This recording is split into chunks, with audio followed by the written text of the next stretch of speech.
एक सास और उसकी 4 बहुएं थी। कार्तिक मास आया, सास ने बहू से पूछा, मैं कार्तिक स्नान करने जा रही हूँ, मेरे साथ कौन सी बहू चलेगी? तीनों बहू ने मना कर दिया। छोटी बहू बोली, मैं चलूंगी। दूसरे दिन सास और बहू ने नदी पर जाकर स्नान किया, मन लगाकर सास की सेवा करी। इस बहाने सास के कार्तिक स्नान के साथ बहू का भी कार्तिक स्नान हो गया। कार्तिक माता उससे प्रसन्न हो गई। जहां साड़ी का पानी झरता वहां सोने के छिटे बन जाते।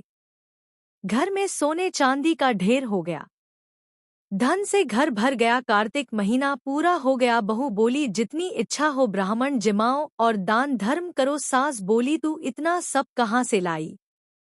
बहू ने कहा, मैं तो आपकी साड़ी धोती और सूखा देती, और उसके बाद इसके झड़ते हुए पानी की जगह पर धन का देर लग गया।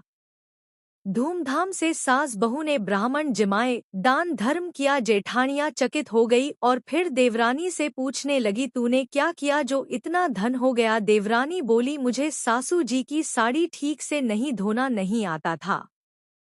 साड़ी से झड़ते उसके पानी की जगह धन का ढेर हो गया। तीनों बहुएं बोली, सासू जी, आपके कार्तिक स्नान के नियम हम निभाएंगे। कार्तिक का महीना आया, स्नान करने के बाद साड़ी धोती तो बहुत पानी रखती और सुखा देती।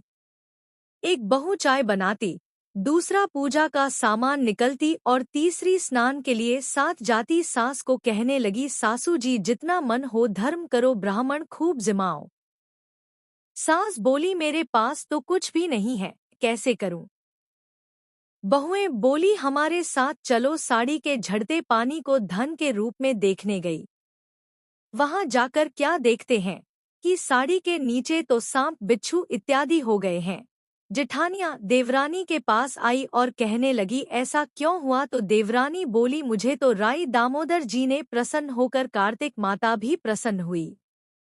तीनों बहुएं कार्तिक माता के पैर पकड़कर विनती करने लग। कार्तिक माता बोली, छोटी बहू भोली थी, उसका धन देखकर तुम्हारे मन में लालच आ गया और झड़ती साड़ियां सुखी तो उसकी जगह पर तुम्हें सांप बिच्छू मिले।